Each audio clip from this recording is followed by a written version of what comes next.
Hello, everyone.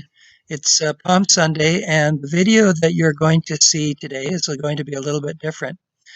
The actual video itself is going to be of Jack Cox. He's the priest who's been writing the reflections for the last couple of weeks, and this will be an opportunity for you to actually see what he looks like, albeit it was a few years ago. This video was taken at St. Paul's Anglican Church in Westdale, which is a suburb of Hamilton, when he and I were in team ministry together there. And it's real church, real time, and watch out for the interesting bit where the server remembers halfway through the sermon that he hasn't lit the candles, and so you get this whole thing happening in the background. However, it is, as I said, it's real church, and the sermon was very impressive. I was very impressed by it. I learned a lot from it, and I hope that you will too. It's a kind of a sermon where you may actually even want to take some notes or have a pen and a paper ready because there may be some things that Jack says that you'll want to remember. And you can always watch it again, obviously. So this Sunday, you also will be hearing Susan singing some Palm Sunday hymns. And if you're wondering why we're not doing the Passion, please read my reflection, which is part of the devotional bulletin, which is also being sent out at the same time. So I hope that you are all safe and well and that you have a blessed Palm Sunday, and you will be hearing more from me and more music as Holy Week progresses with Maundy, Thursday, Good Friday, and Easter. God bless.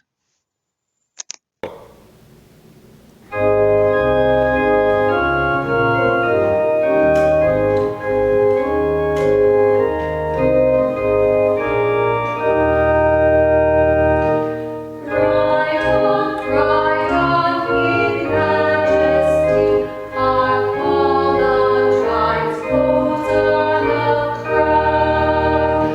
Oh, Savior, make us all thy road, with bones and scattered garments spread. Ride on in majesty, the angels' squadrons of the sky. Look down with sad and wondering eyes to see the approaching sacrifice. Ride on in majesty, in glory upright unto die. Thou thy gift to mortal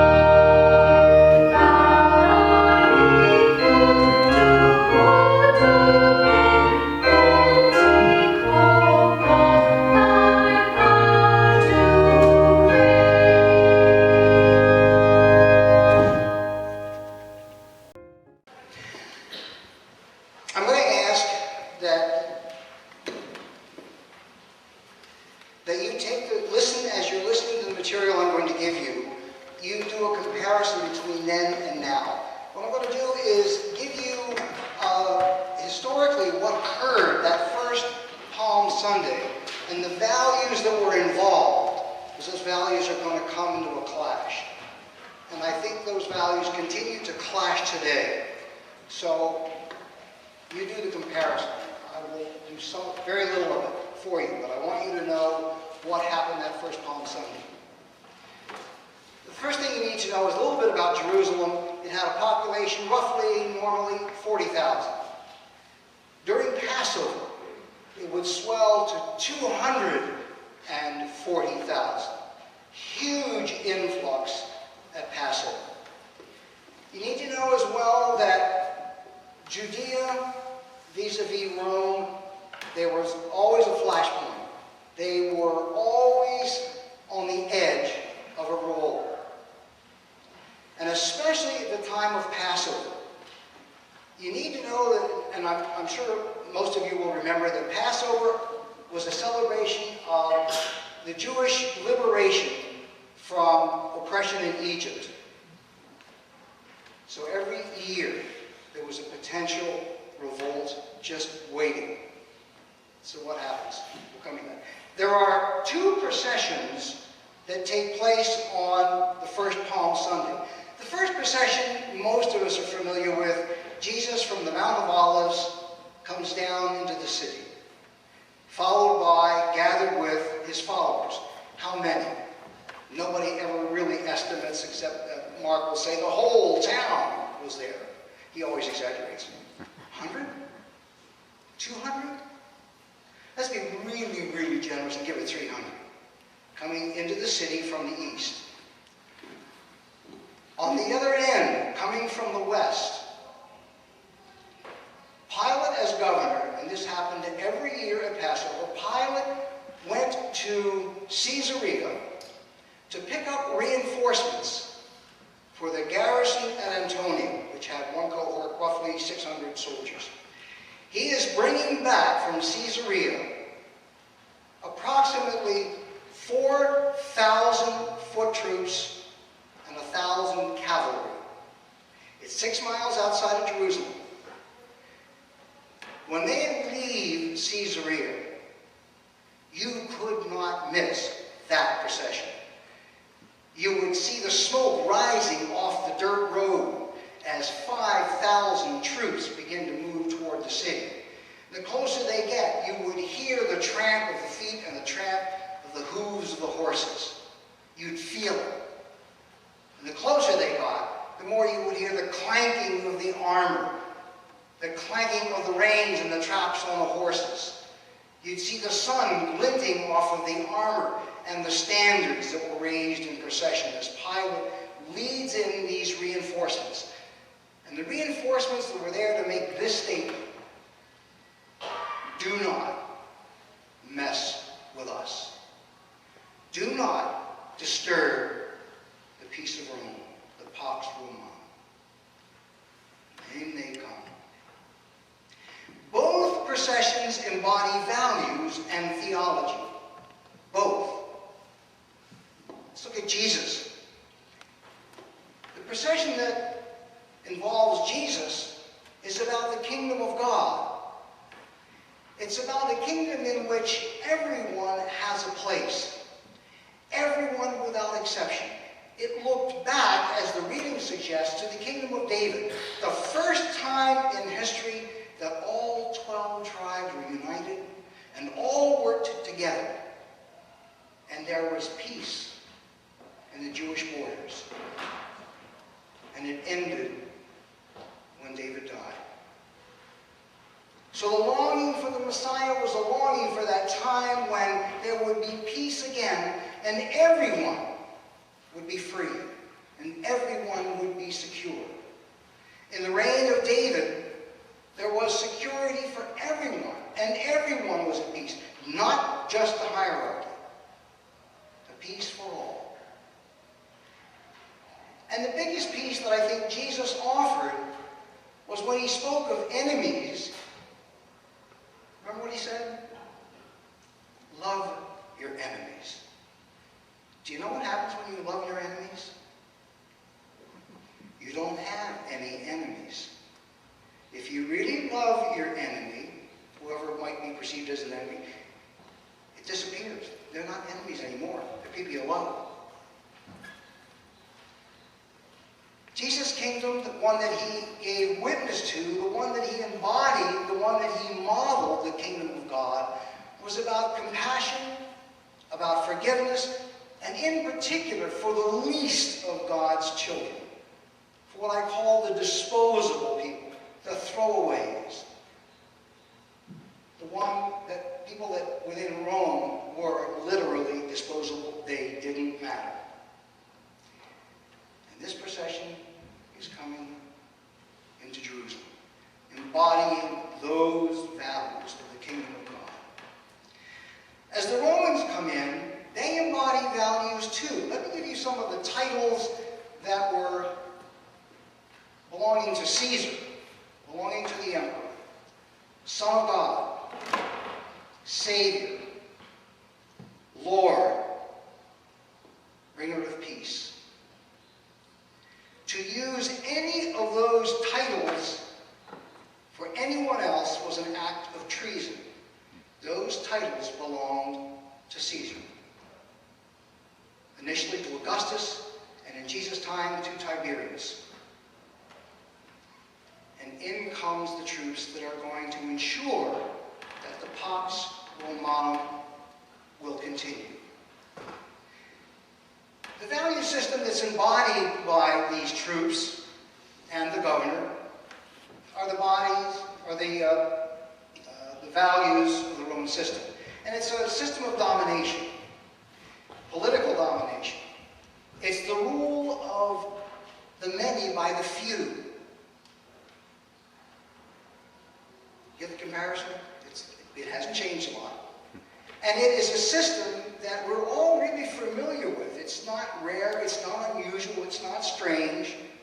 Few have control over the many. And the few, certainly in Jesus' day, were the elite.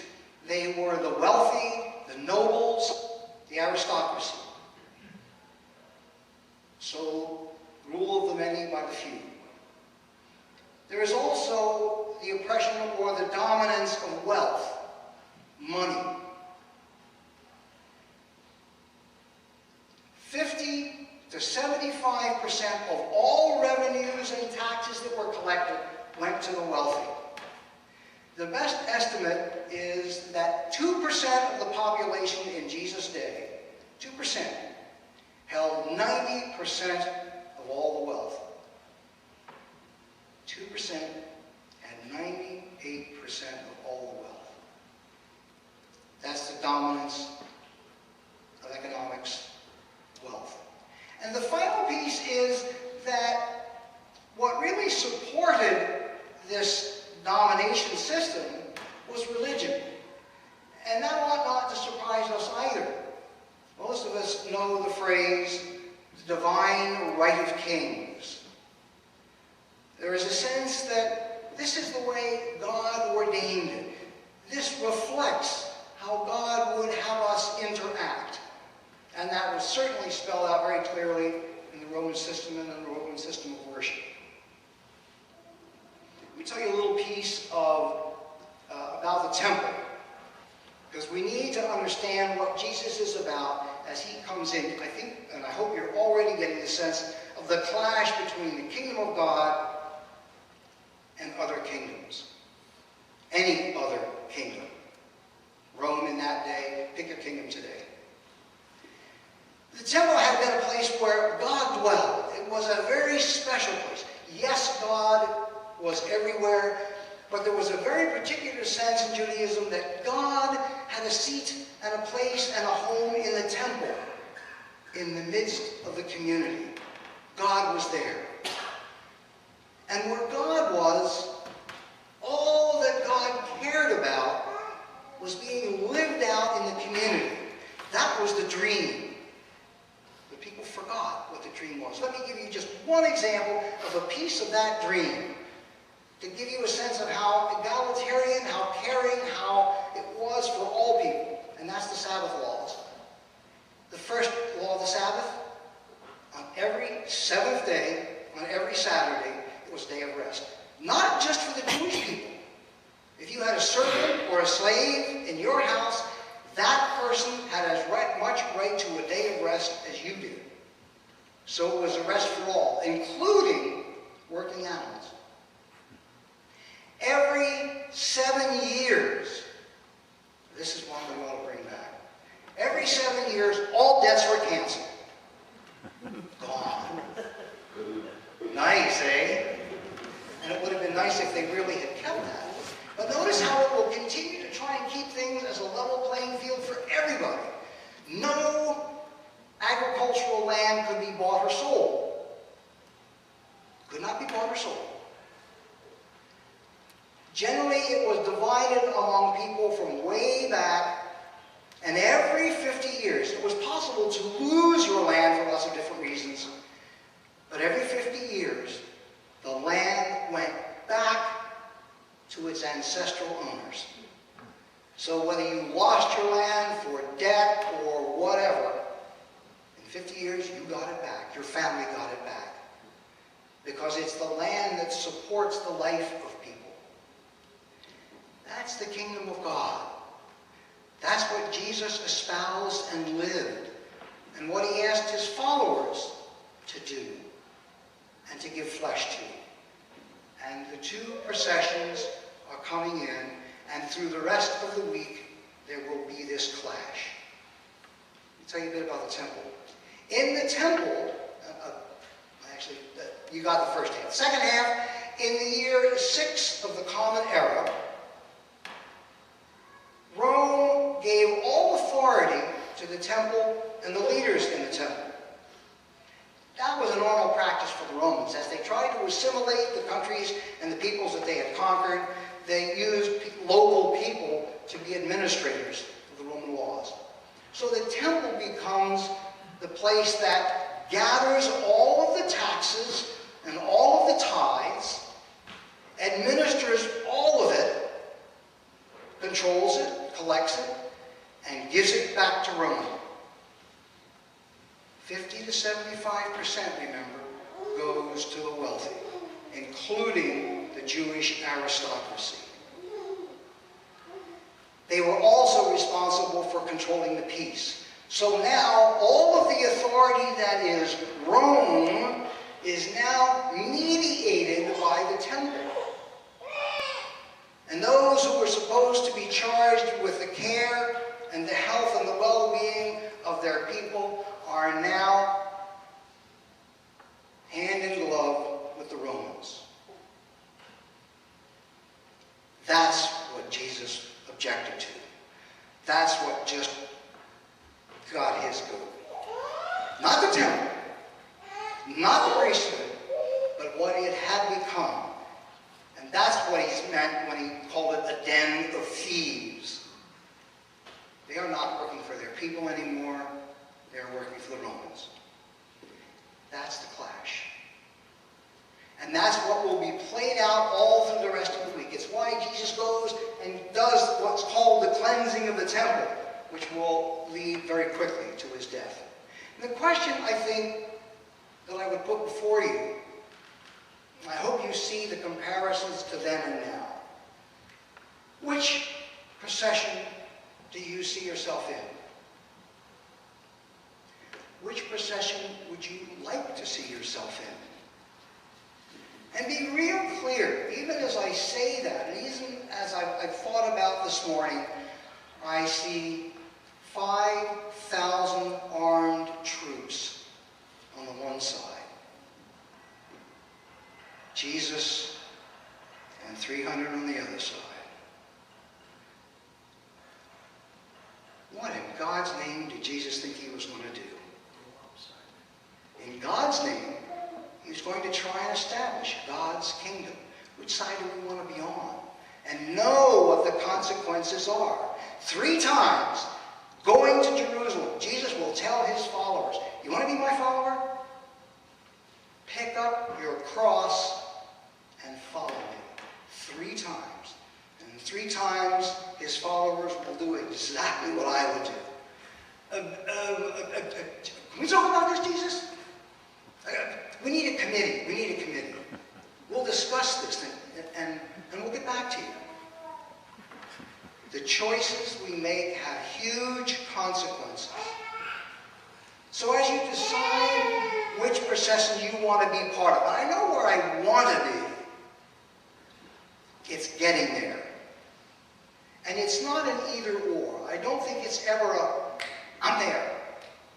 It's a question of day by day making another decision and another decision and another decision that gets me closer and closer to the procession that I really want to be part of, with a value system that I really, in my heart of hearts, believe in, despite what it's going to cost me. As we continue this day and this week, may God's kingdom come in Jesus and in us, in his time and in ours.